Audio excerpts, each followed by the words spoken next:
بسم الله الرحمن الرحيم وصلى الله على سيدنا ونبينا ومولانا Muhammad.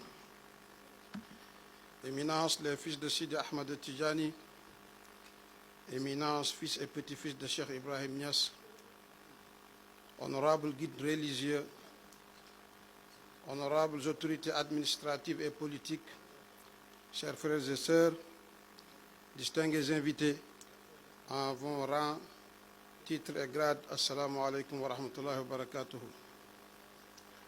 Maulana Cheikh, auguste assemblée, cette nuit marque la célébration du 20 avril, commémorant la naissance de Sayyidina Muhammad, la meilleure des créatures, choisie et désignée par Allah comme le sceau des prophètes, l'intercesseur du grand jour où ni les biens ni la progéniture ne seront d'aucune utilité sauf à celui qui vient vers Allah avec un cœur saint.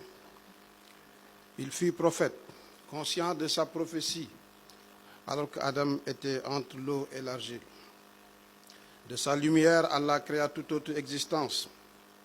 C'est à lui qu'Allah s'adressa en ces termes. Tu es certes d'une moralité éminente.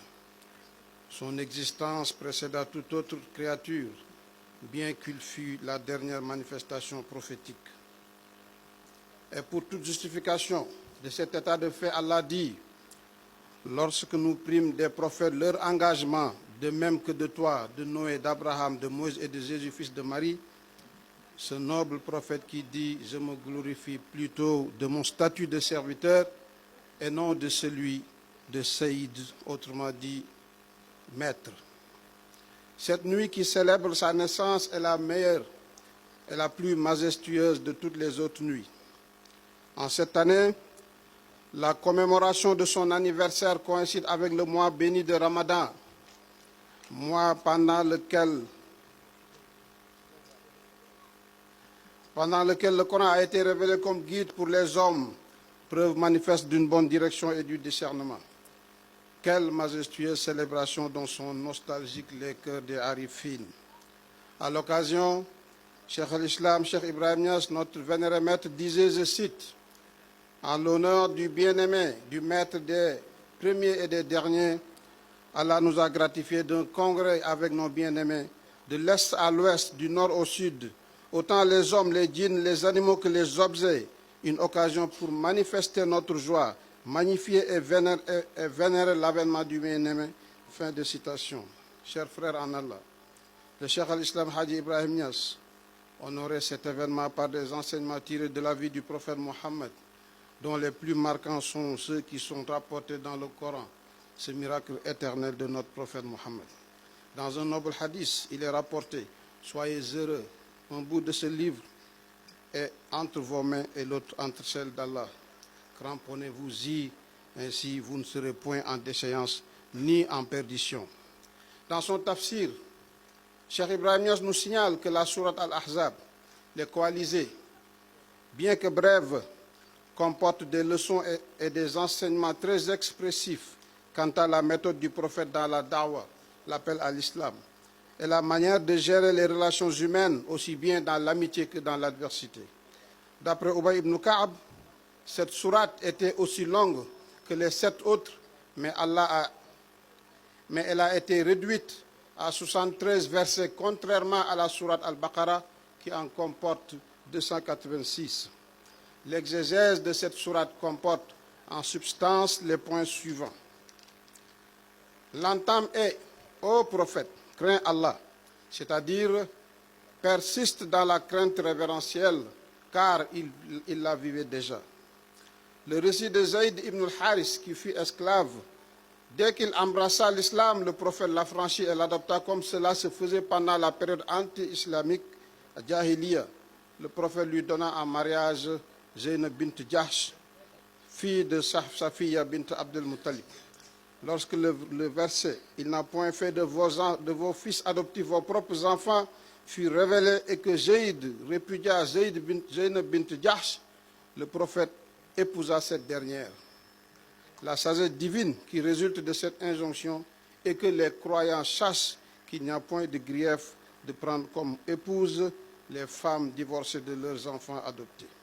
À part Zayd, aucun des compagnons du prophète n'a été nommément cité dans le Coran, et ce, en guise de consolation et de récompense à son consentement de la décision d'Allah. Parmi les membres de la famille de Zayd, il y a 4 hommes qui sont tous des compagnons du prophète. Son père Haris, son fils Oussama, son petit-fils Mohammed et lui-même. Il en est de même d'Abu Bakr, son père Abu Quhafat Ousmane, son fils Abdurrahman, son petit-fils Mohammed lui-même, fils d'Abdurrahman et Abu Bakr en personne. Dans cette sourate, il est aussi abordé la bataille appelée les coalisés ou Al-Khandaq, le fossé, pour la simple raison que les Bani Qurayza avaient violé le pacte les liant au prophète. Quand leur chef est allé rejoindre Abu Sufyan, alors chef des Quraysh, pour renforcer ses troupes et combattre le prophète. Par ce pacte, ils ont trahi le prophète. Une armée de 12 000 combattants assiégea la cité de Médine et conformément à la suggestion stratégique de Salman pour se défendre, les musulmans creusèrent des tranchées tout autour de la ville. Les troupes ennemies encerclèrent Médine pendant 20 jours sans pouvoir franchir la ligne de défense des musulmans. Leurs provisions étant épuisées, ils furent vaincus, d'autant plus qu'Allah leur envoya un vent glacial et des armées invisibles. Ainsi, ils retournèrent à la Mecque et le combat fut évité grâce à l'assistance divine. Cette défaite fut le prix payé par le Bani Qurayza pour avoir rompu le pacte avec le prophète. Leurs hommes furent défaits et leurs femmes asservies. Dans la sourate, la prière sur le prophète fut recommandée en ces termes. Allah et ses anges prient sur le prophète. Ô vous qui croyez, priez sur lui et adressez-lui le salam. La prière sur le prophète est synonyme d'élévation de son rang, de son degré, et une mise en exergue de ses mérites et de sa noblesse. Quant à la prière des anges sur lui, elle exprime son ultime grade auprès d'Allah ainsi que son prestige. La prière d'Allah sur ses serviteurs est l'expression de son pardon et de sa miséricorde sur eux, tandis que la prière des anges sur nous les humains est une forme d'imploration du pardon en notre faveur. La prière sur le prophète est un vecteur d'accès à Allah pour le serviteur. On demanda au prophète, lequel des serviteurs a le plus d'égards auprès de vous? Le prophète répondit, celui qui a le plus prié sur moi. Lorsqu'il fut révélé le verset, ô prophète, dis à tes épouses, si vous désirez la vie d'ici-bas et ses parures, alors venez, je vous donnerai les moyens d'en jouir et vous libérerez par un divorce sans préjudice. À l'époque, le prophète avait 9 épouses que sont Aïcha, Maïmouna, Safiya, Saoudatu, Hafsatu, Hind, Zainab, Juwayriya et Ramla. Ce sont elles qui ont été ses veuves. Le prophète fit 32 demandes, dont certaines furent acceptées et d'autres non. Parmi ses épouses, certaines furent libérées avant consommation du mariage, tandis que d'autres le furent après. Les épouses dont le mariage fut consommé sont au nombre de 12. Quand excédé par l'attitude de ses épouses, mères des croyants, le prophète jura de se retirer de son foyer pour une période d'1 mois. Lorsque le verset qui leur proposa de choisir entre les vanités de ce bas monde, étant libre ou opter pour Allah, son prophète, ainsi que l'au-delà, et ne plus rien exiger à l'élu d'Allah, elles choisirent toutes Allah, son prophète et l'au-delà. Dès lors, Allah révéla le verset suivant, restez dans vos foyers et ne vous exhibez point comme les femmes d'avant l'islam. Son épouse Saoudatou ne sortit plus de sa chambre, ni pour la prière, ni pour le hajj, jusqu'au jour où sa dépouille fut portée à sa dernière demeure. Et Allah les mit en garde de se pavaner.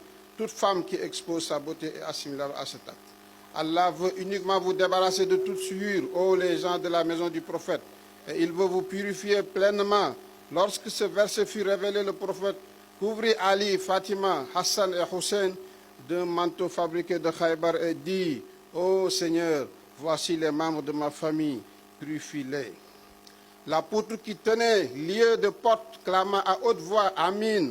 Et Umm Salamata rétorqua, ne faisons-nous pas partie de vous, ô envoyé de Dieu?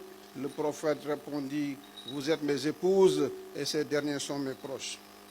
Voici les membres de la famille immaculée qu'Allah recommande d'aimer Dès lors, il convient d'aimer et de vénérer les Ahlul Bayt, et ce, en vertu de notre amour du prophète qui eut 7 enfants, 4 filles, Zainab l'aînée, Ruqayya, Kulsum et Fatima, et 3 garçons, Al-Qasim, Abdullah, Ibrahim, et ce dernier est issu de Maria. Tous ces garçons sont décédés avant l'âge de 16 ans ou 17, avant l'âge de 16 mois ou 17 mois. La sagesse divine qui sous-tend cette situation est que leur père étant le sceau des prophètes, ses fils vivant jusqu'à l'âge adulte seraient inéluctablement des prophètes. Allah dit, Muhammad n'a jamais été le père de l'un de vos hommes, mais demeure le messager d'Allah et le dernier des prophètes. Quiconque par amour fait porter le nom de Muhammad à son enfant ira au paradis grâce à une intercession de la part du prophète, y compris le fils. Allah le majestueux jure qu'il ne mettra point en enfer quelqu'un qui porte le nom de Muhammad ou Ahmad. C'est pour cela, lorsqu'il fut interpellé à propos des meilleurs noms, il répondit les noms dérivés d'Abdullah et de Muhammad. Le prophète sallallahu alayhi wa sallam dispose de 1000 noms qui tous désignent ses traits de caractère. Par rapport à cette sourate, il est également rapporté dans le tafsir de Cheikh Ibrahim que les femmes peuvent disputer aux hommes tous les degrés spirituels, hormis les 3 suivants, la risala, le statut de messager, la prophétie et la qutbaniya.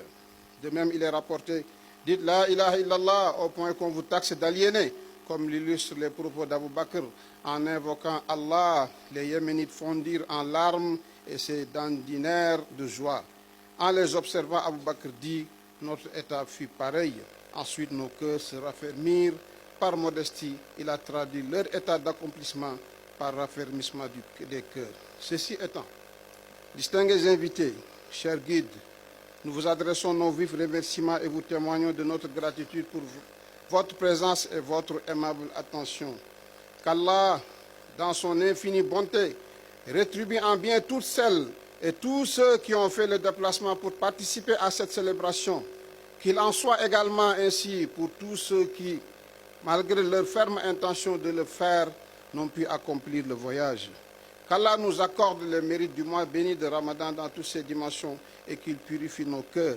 Qu'il accorde à Maulana Cheikh Ibn Khayri une longévité pleine de santé et de béatitude, ainsi qu'à toute sa noble famille, ses enfants, ses frères, ses sœurs, sans oublier tous ceux qui, de par le monde, se réclament de son obédience spirituelle. Bonne fête et que chaque année soit meilleure que la précédente. Merci de votre bienveillante sollicitude. Wassalam, Abou Bakar La Pièce, le 19 avril 2022.